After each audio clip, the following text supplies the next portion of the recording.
Hello, friends.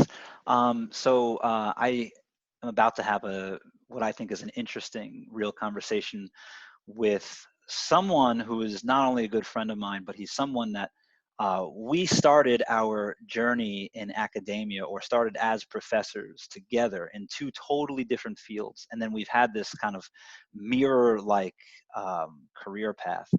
Um, and so he's someone that, when it comes to challenges either in the classroom or challenges even now at the department chair level, he and I have had so many experiences helping each other out. And this is some sort of crisis right now that neither of us have ever experienced before. So let's see if I can get him on the line. Hey, Charlie, can you hear me? I can hear you, James. How are you? Great, wonderful. Well, it's my pleasure to have with me my good friend, and I was just saying in the intro that, you're somebody that we started in academia together as academic infants, right? And then That's right. we've had these career paths that have moved together, and from our very first day to day at work together, somebody brought us together and they said, James O'Brien, I want you to meet Charlie Wiseman because you guys are going to do some great things. And I really felt like I have. So I'm really happy to be here with Professor Charlie Wiseman, who is not just a professor, but is also department head of computer science. And there's more to that, right? Computer Networking. and networking. Thank you, at Wentworth Institute of Technology. So thanks for being here, man. Oh, my pleasure, James. It's great to see you. Yeah, it's been interesting, sort of watching our career paths go together. But I'll never forget that first orientation, and we were both there at Wentworth that first week, and thinking, wow, that's a guy that I think I could hang out with and not hate my life. So I I know that. I felt the same. Charlie has always been one up on me on better dressed. I should have better prepared for seriously, this, man. I James, should have had the bow tie ready. you should have, man. I'm just gonna have to ship you some, I guess, and That's right. I'll do a little video showing you how to do it because I know you'll have trouble. It's okay. I have the one that goes around the neck and just clips right there. That's not cut. Not cutting it. We can still be friends. It's okay. Okay, good. So so I know you obviously pretty well. So I want to ask you just a couple of rapid fire questions. 30-second answers. Okay. So tell me, for the people who don't know you, who are you? What do you teach? And how did you ever become interested in such a field? Got it. Yeah. So again, I'm Charlie Wiseman. I'm a department chair of computer science and networking at Wentworth. I still teach a lot. I teach a lot of sort of introductory programming classes like Computer Science 1, Computer Science 2, stuff like that. I teach a lot of our more IT and computer networking courses, teaching students how to set up things like virtual machines and cloud computing infrastructures and that kind of thing, which has been quite interesting in our current world in the last few weeks with everybody migrating to those kinds of tools. It's been interesting talking to the students about that kind of thing.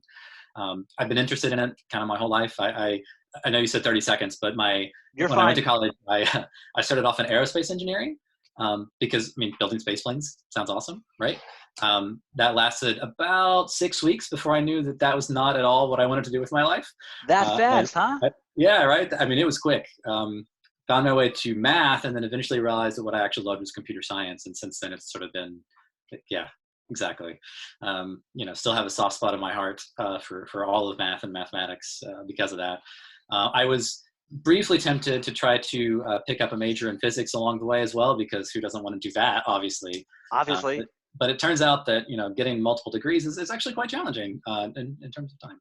So anyway, computer science was clearly the thing I cared about most, and I've always wanted to teach. I've always enjoyed being in the classroom and helping others learn, and seeing those light bulb moments go off when you help a student. That's the best feeling in the world. Awesome. Yeah. Well, Charlie, don't forget it's never too late, right? I mean, the physics degree can always be there for you. Hey, I maybe, just, maybe one of these days, and when that time comes, James, I know who to come to teach me all the things I need to know. that's right. See, I feel like it's not fair though, because as a physicist in the last, I'd say 4 to 5 years, I've spent most of my time writing code actually. So I feel like coders should have to spend some time like doing some quantum mechanics or something. That's probably true, especially, quantum computing and other things going on. Although, even when it comes to things like, circuits and kind of electricity and all this stuff, mostly I tell my engineering friends, like, That's beneath me. I don't got to worry about that stuff. That's your job, man. I don't want to deal with that. Just give me an interface I can program against. Right. So, I know, especially, juggling all the hats, right? You're still teaching, doing the department chair thing, right? Yeah. Building out your major, trying to hire people in computer science, right? These are all tremendous challenges, and it's hard to keep all the plates spinning at once. But when you're in research mode, right? When you're thinking about the thing that draws you to the field, give me the 30-second pitch. What do you do? In your engagement with the field. Sure. It's two things. The probably most important one is around essentially building better kind of cloud style infrastructures, cloud computing style infrastructures. All of my graduate work was on building these kind of virtualized representations of the physical things that we all use. And cloud computing is a big kind of aspect of how that works. I tend to be more on the sort of hidden, the back end stuff, the things that, the Googles and the Amazons care about in their giant data centers. How do you build architectures of, technologies so that when you suddenly have a huge spike in the number of people with Zoom calls, how do you scale up your infrastructure to make it not just fall over and break? Right. So that kind of scalability aspect. And then the second thing that I spend a fair amount of time on, because I'm a teacher, is on more pedagogical and educational research about really thinking hard about how we teach computer science and how we engage particularly younger audiences in computer science. I love that stuff. I love going to those conferences and meeting people who also think along those lines. Yeah.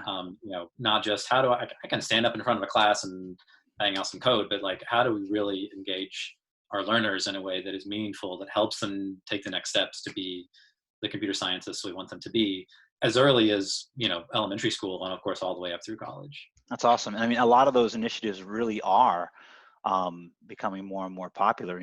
Even my two kids in their grammar school, it used to be the traditional specials was music and art and gym. Now they have STEM as a special, and one of the STEM specials is doing at least like some little bit of they call it coding, but it's really just algorithmic thinking once Yep. per month. I think it's great, and I try to take it a step further with my kids and say try to think how a computer thinks when it does something repetitively. How is it thinking? And then it's all sorts of philosophical conversations. Well, is it thinking or not? And they say, "Well, get there." All right. Oh, it's fascinating, isn't it? I think those are the kind of books that get people interested, right? I mean, just showing students some like random Python code or something, that's not exciting. But talking about these things where you can make extensions to things that we can all talk about, right? About things like artificial intelligence and how is that going to impact all of our lives? How is it already doing it, even How's though it we might already not doing realize it? it? Yeah. And what does it mean to think, right? I mean, those are the kind of conversations that get people excited about the field, right? And then you learn all of those details about how do we do these things and what's the best way to do it and so on. But it's those initial conversations. I want to Those, come back to AI at the end. We're not sure. going to let that one go. Okay. But before we get there, another Yeah. quick one. What do you do for fun? Oh, well, as you know well, James, my wife and I, my family, were big into board games. I've been a gamer my whole life. I mean, playing video games and board games from as long as I can remember. I think my dad was teaching me how to play cards, when I was like 2.5. Awesome.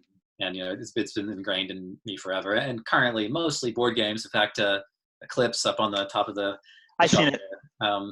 Yeah, we that's how we try to relax. We try to get a good game session in every week. It's been a little harder now, obviously, because we're all supposed to be sheltering in place. So we've been trying to figure out, can we try to do some of these things with tools like Zoom and so on.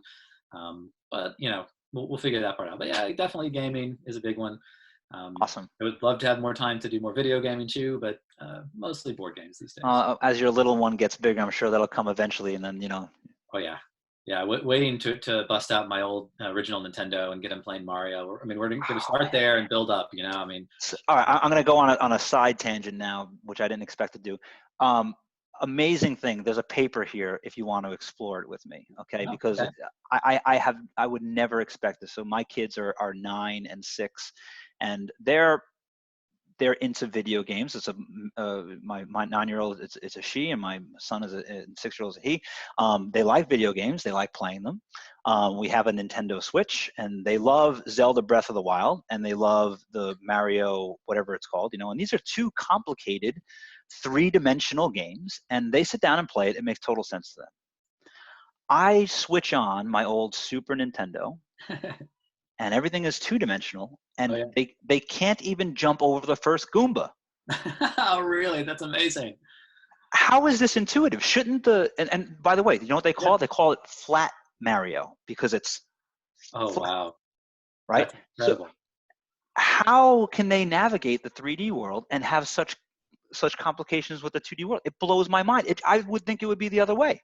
Yeah, right. Reducing dimensionality is supposed to make things simpler, easier, like all around it, but not for them, huh? No, not even close. It's embarrassing. They can't get past the first world. I'm not even exaggerating. Well, see, this just reinforces my idea. Like, I'm gonna have to start my 3-year-old with like old school flat Mario, and then we'll build back up from there, right? That's right. Wow, Yeah. that's amazing. Yeah, there's something there. We'll have to come back and talk about There's that. something there. I got to get like a cognitive psychologist involved or something. I think I might know someone who would take that Ooh, up. okay. Maybe that's the next conversation. Okay, Okay. so last quick one. What what's I mean, you're great with your students. I've seen you teach, and students love being in the class with you. You're definitely a little bit more, or not as extroverted as I am. So I Not even feel like close. all my students know everything about me. So what's something that your current students don't know about you that you think they might find interesting? Ooh, Give that's them an some reason to watch this, right? yeah. That's a fascinating question. I definitely am not the extrovert you are. I'm perfectly happy, sitting in a room by myself for hours on end, for sure. I do talk about my family. I talk about things I talk about video games and board games and stuff with my students all the time before class, right? Because a lot of them are interested too, so I think it's kind Sure. of nice. Probably one of the things that I don't think any of my students know is that not as much recently, but I used to play music a lot. I grew up playing piano. I played trombone for 7 years in middle school and high school. My high school band, we marched in the Macy's parade. I marched in the Rose Parade. Get Um, out of here. oh yeah, I still have my trombone. I pull it out every once in a while and just realize how unbelievably pathetic I am. My embouchure is just, it's done, it's gone. Okay. It would take me a long time to build back up to it. I still love it though. I love playing music. I love, I've always been much more interested in being a musician behind an instrument than singing or, being the ones out on the dance floor. I'd much rather be in the band. But yeah, not something that a lot of people know because it's not something that I do a lot these days. That's awesome. I actually didn't even know that. That's really cool. Yeah, All yeah. right. Never did the band thing like you did, but but Well, marching band.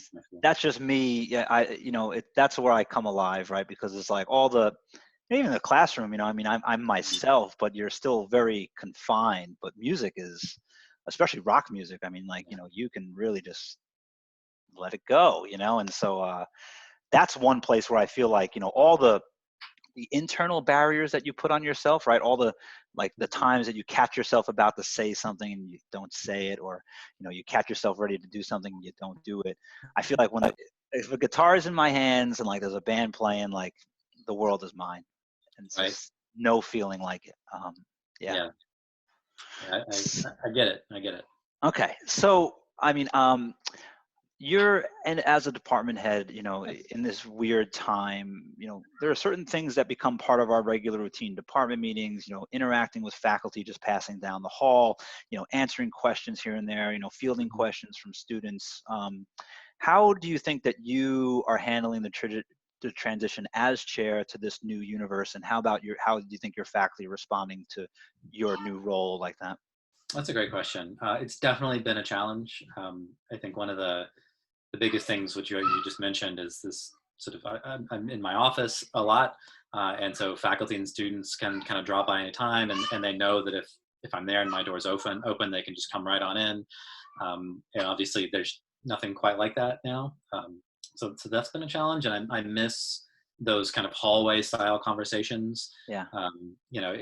It's one of those things that when you're really busy, you're like, oh man, I just need to get back and get to work. But most of the time, it's like just so good to just talk to another human being, in person and have a conversation, whether it's about work or something inconsequential, and that's obviously missing. I think most of us at Wentworth and computer science, we've adapted pretty well. One of the things that I've started doing, actually, at the suggestion of one of my faculty members, is I'm holding kind of faculty drop-in hours on Zoom. So That's a I great have idea. hours every week. They all know when I'm there. So I'm just hanging out. Maybe I'm by myself if no one's there, but usually people have been coming. In fact, a lot of my part-time instructors drop by, which I think has been awesome, because I don't actually often even see them in person, particularly the ones who are working full-time, teaching in the evening. I don't necessarily cross paths with them. And a whole bunch of them have been coming to my drop-in hours just to hang out and chat for 15 or 20 minutes. That's So great. I'm thinking that even once this is all over, I might do that, have the sort of virtual drop-in hours at times when maybe anybody can just, pop in for a quick question or come to hang out and ask how life is. I think that's been really successful.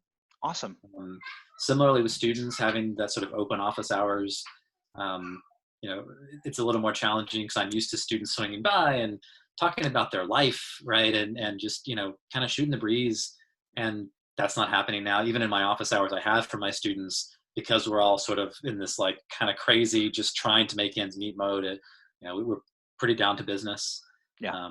It's, oh, you got a question about programming assignment 7. Let's talk about it. Trying to inject a little more of the, how's your family? You doing all right? How your other classes going, at least to try to get a little bit of that feeling back. But that just kind of person to person is missing in a way that I'm having a hard time replicating. So that's been a big challenge for us. I think, unlike maybe some other disciplines, physics, for example, in computer science, we've adapted to teaching this way and interacting this way pretty quickly. A lot of faculty already use tools like this semi-regularly. A Right. lot of us do things like this with industry collaborators all the time because we don't usually get together in person. So I think on that level, it's been pretty smooth. And most of our classes don't need any physical interaction. There's no physical labs, right? So doing things remotely has been pretty simple. I feel for my friends like you in physics and chemistry, like trying to replicate that lab experience. That's a real serious challenge, and I'm thankful that I don't have to deal with that too much. Yeah. Yeah. But I think the thing that probably has surprised me most, and this is unusual for me because I'm kind of an eternal optimist about stuff, but my expectations for this transition were not really high. Sure. But the faculty and staff and students I've been working with, man, they have just risen to the challenge. I mean, everyone is handling this really well. Everyone has been so understanding, appreciative, and just really trying to get the best out of it that they can. And that's been really, really great to see everyone coming together, which is weird, right? Because we're physically not together, but like I feel that we're coming together in a way that we usually don't when we're in person in some ways. Well, I think it's two things at play, right? One is that, people do tend to bring out the best of themselves in weird times and times of crisis. And secondarily, I think that this is one of those places where the panic is worse than the actual thing itself, right?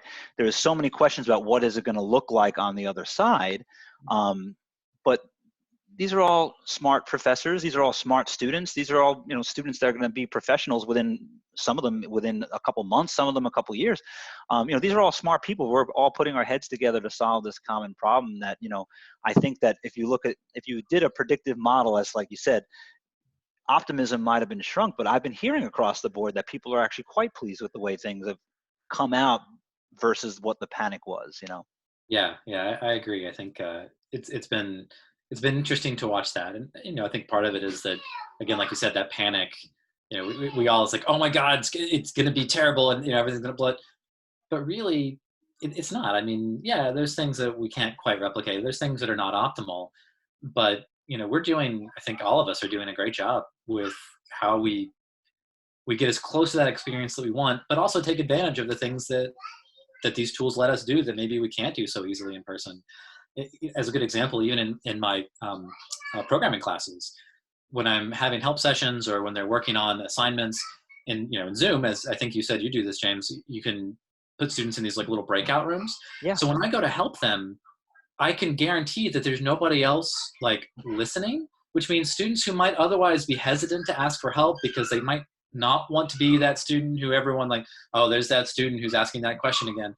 That's right. This is great. It's completely anonymous. Like no one else has any idea that anybody's getting that kind of help or what questions they're asking. So I think it's encouraged some students to open up more. And that's been really interesting to watch. And I've Yeah, been thinking, how do I get back to that when I'm physically in a lab room with students walking around and someone needs help, but there's 5 other students right around them? It's not anonymous, right? And some students struggle with that.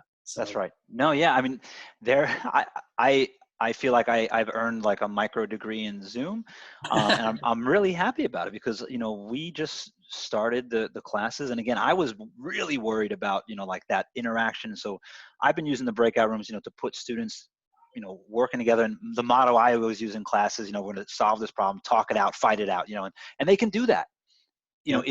amongst themselves, and I can pop in and then they can ask me questions, and then we reevaluate things, and it's I'm feeling way better now that it's actually here versus it being in the abstract. Yeah, for sure. A little bit of a tangent, but I think it's because it's kind of relevant to the conversation and to things I care about. Um, it's been interesting in the last few weeks to watch some of the reports come out about Zoom and some of their, the standard, like when you use this software, all the end user agreements and stuff, some of their policies are actually not great. Like 2 weeks ago, their policy was that they basically can share anything about any Zoom conversation with anybody they want and sell whatever data they have. Yes. They've since pulled back from that a little bit, but there's still things saying that they can, for example, like look through chat logs and any video. Like if you're saving this to the cloud as opposed to on your laptop, they have access to that and they can kind of do what they want with it. That's So right. it's been interesting as we're all expanding to new tools that have been used primarily for maybe more personal reasons to also more professional reasons.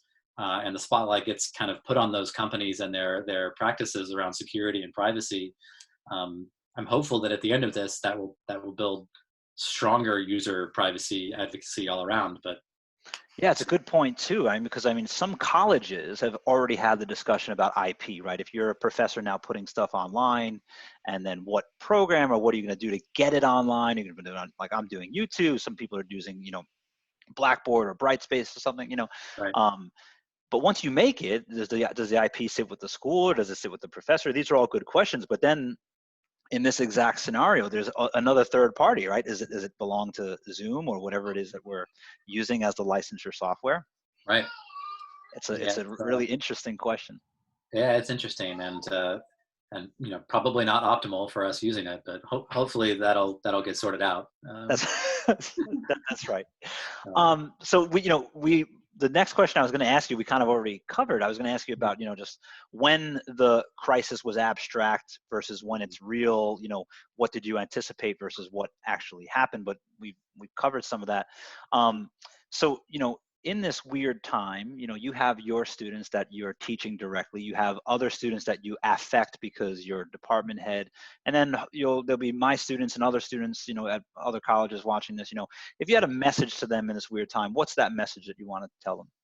oh, that's a good one. I think the message is the kind of the standard meme worthy, keep calm and carry on, Sure. right? I believe in that on any day, and I think it applies even more here, right? There's a lot that we could be panicking about, and many of us in our personal lives have challenges we're facing as well, which impacts our ability to keep calm and carry on in the work environment and the school environment. But at the end of the day, we're going to get through this together, and I think we're all going to be stronger for it. I am really curious to know what the new norm is going to look like after this Oh man. unprecedented world. But I think as again as an eternal optimist, I tend to believe that people have that best in them somewhere, and it's times like this that help us find those. So I think that's probably the message. I will also add a corollary that if you don't rate XKCD, you should. This is a good And time to start. absolutely, and the most recent one, which is sort of addressing COVID-19, was pretty fascinating. It was a long one for most of them are a couple of panels long. This was quite a long one, and basically it was talking about the spread of COVID-19 from the perspective of the virus.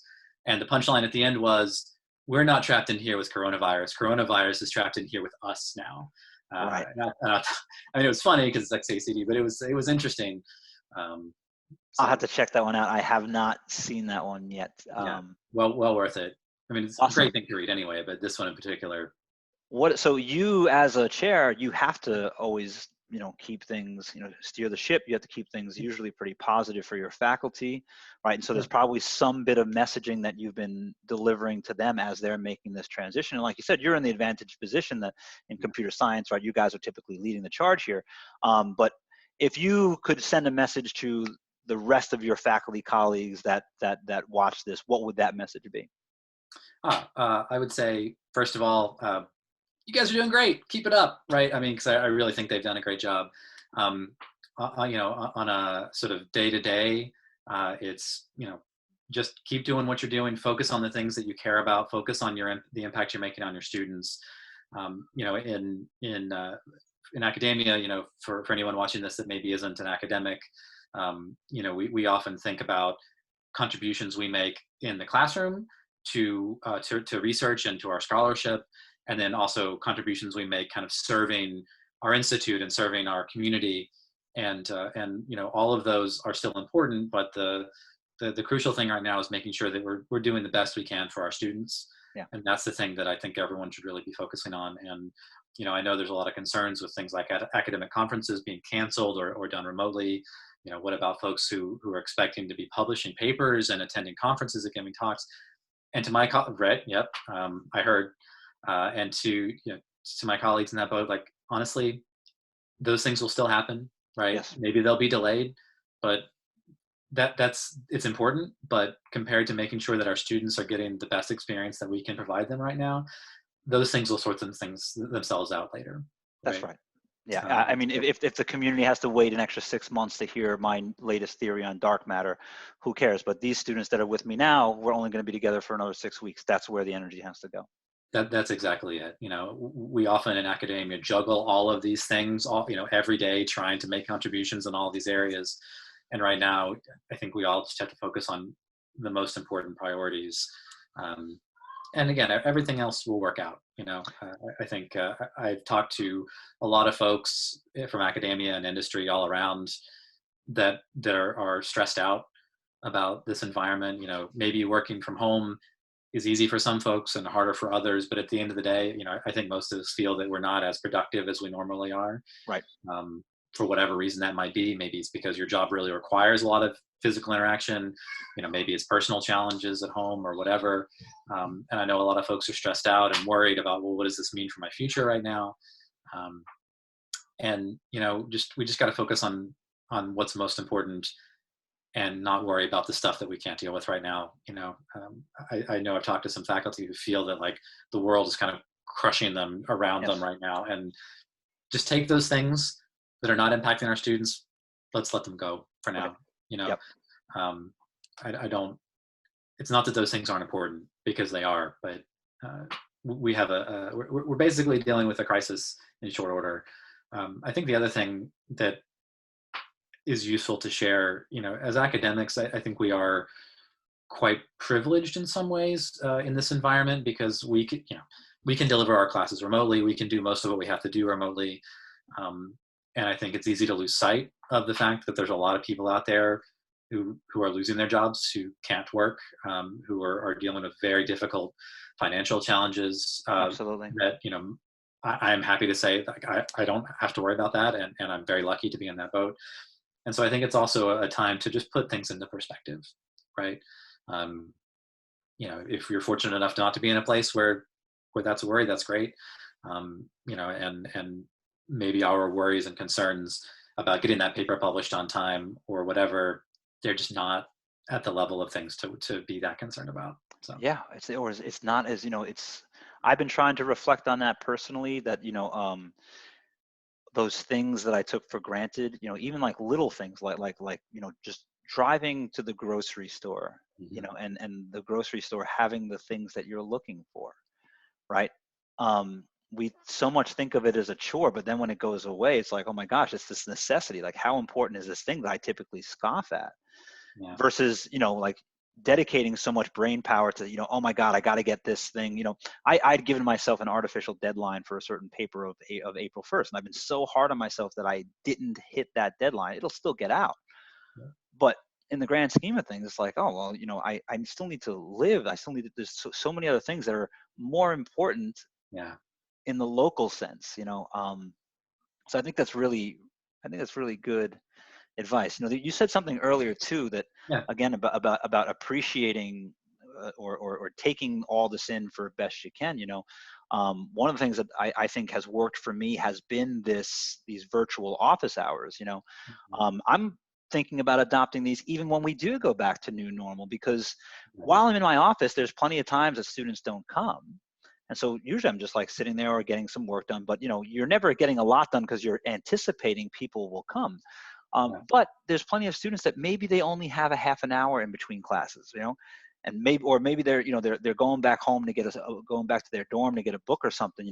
It might be much easier for them to just pop open Zoom, like fire the question away, be done, instead of walking all the way to my office, walking back.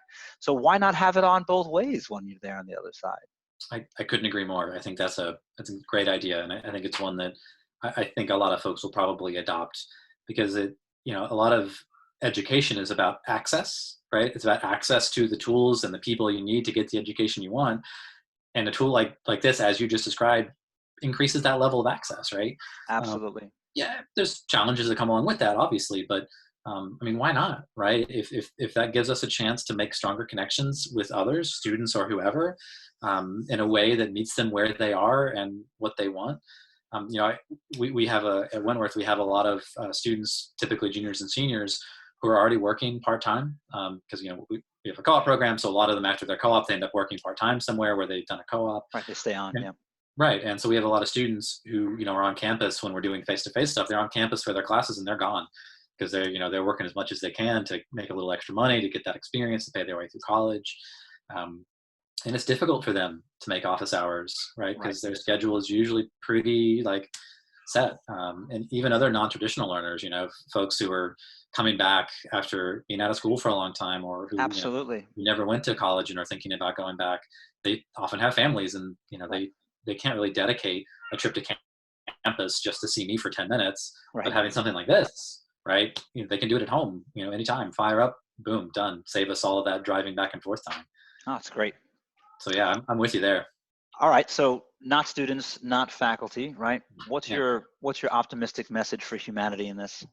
Oh gosh, optimistic message for humanity. No That's a good. pressure on that question, right? Yeah, not at all. No, not. It's not a huge scope or anything, James.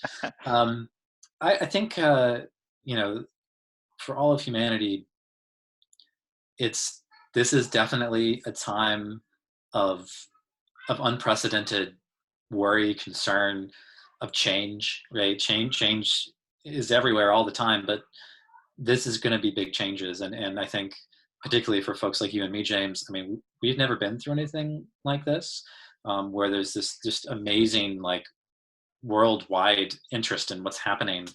Um, and so, for those of our age and generation and even younger, I think the message is, learn from what we're doing now. Let's make sure that we don't make the same mistakes in the future. I'll set aside political conversations about that, but I mean, but really, there's a lot of things that have happened around this that could have been handled better. Absolutely. From the daily, like, one person to one person level, all the way up through the global scale. This is a chance for us to learn how to work together to build a better future, to make sure that we don't repeat mistakes that have happened in the past, and to look for those opportunities to bring us together as people, right? Not as Americans or Europeans or Asians, right? But really as people who are going through a common, really a common trauma. It's a chance for us to build a better future together, really. And I know it sounds kind of corny when you say it that way, but I really think it's true. No, I think it's a great way to say it. And it's one that I hope that we will all learn. In a lot of ways, I worry that 6 months from now, we'll be back to quote normal, and nothing will have changed really. And I hope that that's not the case. I hope that the change is for the better. Certainly, Right. I hope it's not for the worse. Right. And it's a time that I worry more about the future than I normally do. I'm, again, as an optimist, I tend to assume that I will be able to make enough of a change that at least my future will be how I want it to be. at a larger scale, I guess I trust in humanity that things will generally be okay. Yeah. But now is the time where we can try to make that happen, right? Awesome. All right. So that's like the perfect way to end, but I'm not going to let it end because I want to talk about AI. So just briefly about AI. Yeah, sure. One of the things that fascinates me about artificial intelligence is, and I'm gonna find a weird way to relate this to the coronavirus, Sure. is, a lot of people are fearful of AI, right? With all the disaster movies that we have, Terminator, et cetera, all these ways that AI is going to come take over. We have all these disaster scenarios, yet AI to some degree is already happening. We already use it. Everybody is affected by it, whether you realize it or not. So there was a time in my life where I went into serious depression, which doesn't happen often for James O'Brien, but it was because I was convinced that robots were taking over the world. But that's a story for another day. Okay. But it's already here. It's already happening. And one of the things that I personally find interesting is that since the move to pure AI is a long road to like really functioning robots and stuff like this, or consciousness or an understanding of consciousness, since it's a long road, I feel like we have the time to ask the right questions and have the right ethics questions, morality questions, other things. So I'm actually optimistic about the evolution of AI. Where do you stand on this? Oh, I'm definitely optimistic. I had some concerns for sure. Not so much concerns that robots are going to take over the world. Sure. I think humanity is, as a whole, clever enough and adaptive enough to make sure that that won't happen. Hopefully, I mean, Hopefully, right. if it happens, then I will be the first to welcome our new robotic overlords. But hopefully, that will not. I was going to say, Charlie, there's something I need to tell you. Yeah, exactly. And it is interesting, another, just to throw it out there, because I know you're on the same page as me, obviously Star Trek Picard, like, when are we going to get to that threshold? I guess if Star Trek is true, we've got whatever 4 centuries before we have to worry about it too much. But definitely the potential for quality of life improvements for everybody is so strong, right? Being able to do things in a way that can be unbiased by human interpretation, right? That's a huge potential win, and I know there's concerns about that. And there's actually been a lot of research that doesn't just happen, right? Because of course programmers write these things, and That's right. often their own bias ends up in those unintentionally or intentionally. But there's a lot of opportunity for the techniques around AI to help us as humans set aside things that we have to worry about and focus on things that are more important, right? Things that will be in a long time before computers and robots and AIs can do for us. That's there's a lot of potential positive impact there. I do worry about automation in the negative sense, right? As we have more and more AI automating jobs out of existence. I used to joke, when I was in undergrad and through grad school, I worked as a system administrator on a bunch of Unix and Linux systems, and one of the common jokes in that world is like go away, or I will replace you with a small script, right? It's just, like, I can write a small program to do a lot of the things that I do or others might be able to do. And as a system admin, it was actually one of my goals to write myself out of a job. That's really strange. And, it's a weird mentality. And I worry that sometimes that we move too fast there, because there is also a large potential for negative impact as we automate things where people have jobs and then suddenly they don't have that job anymore, and they don't necessarily have the opportunity to skill up to a thing that they can still be useful at. Absolutely. So I worry about how we as humanity will deal with that as a society. I think truly the issues are really not technological, they're really societal. I mean, self-driving cars, right? This is a great example, right? I mean, imagine if in the future, whatever this future date is, no one drove cars, everything was AI self-driven. The potential to reduce accidental death of people, I mean, it's huge, right? Tremendous, I mean, the number of people that die every day in car crashes is insane. And if we could build structures to take that away, that would be amazing, right? Yeah, of course, we're not there, right? I mean, we've seen, Tesla crashes that should have been avoided that were basically computer bugs, right? Right. Um, but those will be fixed over time as the AI techniques get stronger. Those will get better, um, and we'll have to figure out how we make sure that people who might be displaced are not actually disadvantaged or left out in the cold. Or forgotten, right? Yeah. That's it. And so if we can work on that as a society, then I think we'll be in good shape. There also needs to be, frankly, a more robust review of how these things are done. This comes up a lot in the security field as well, and certainly in AI. Often it's just a couple of people writing these programs, and that does lead to the potential for bias and Right. mistakes. When you look at other engineering disciplines, most engineering disciplines have professional licensure. Right? You have to be able to basically prove that you understand a process by which, for example, you can go build a bridge that will be safe. Right. And there's nothing like that in software engineering and computer science.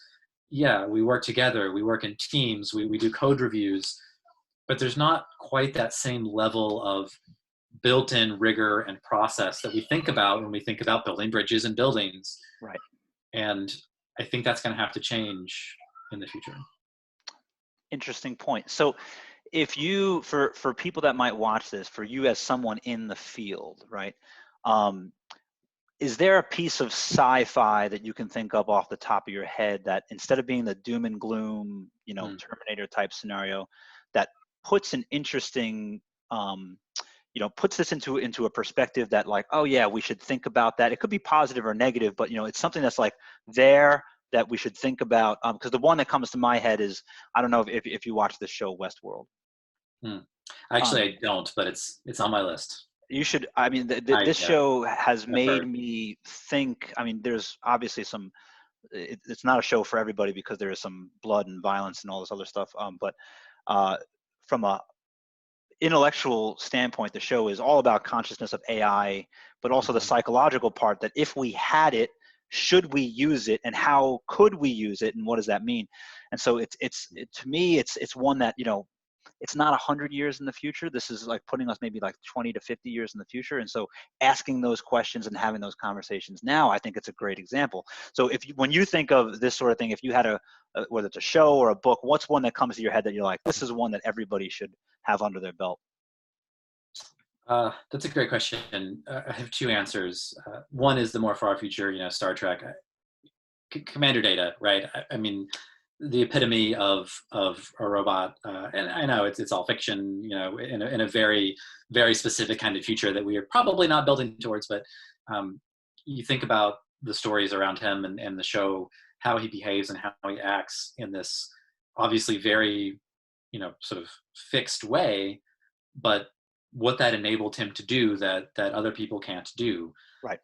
And it in the show, of course, if you're not familiar with it, anybody watching this, the stories that they tell in the show, for example, is Data considered sentient, right? Does he have his own rights? And I mean, it's one of these seminal episodes, and I think about that a lot as we build towards these kinds of systems. Yes.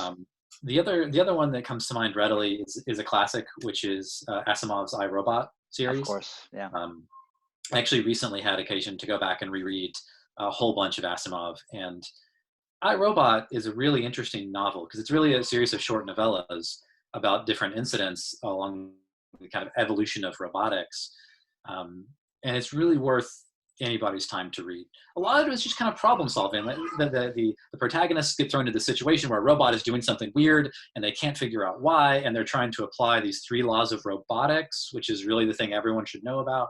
That's right. Um, and it's interesting to see that, but the sort of underlying story about the evolution of robotics, because in those books, robots, humaniform kind of like robots that look like people, are essentially banned from the planet Earth in that Right. series, right? And so it's interesting to see why and the culture that would entail and what that would mean. And so robots are primarily used for space exploration and other related things. And so it's really fascinating to think about that. It's also interesting because those novellas and the novels are are basically in what we consider current times. They were Yes. written a long time ago, and we're Yes. not at all where Asimov predicted we might be through those stories, but we're probably not that far off. That's what I mean. It's not as far as you think, right? Right. And it's interesting to consider the implications. I mean, imagine, right, with our current situation where we're all locked in our houses. My wife and I, my son is 3.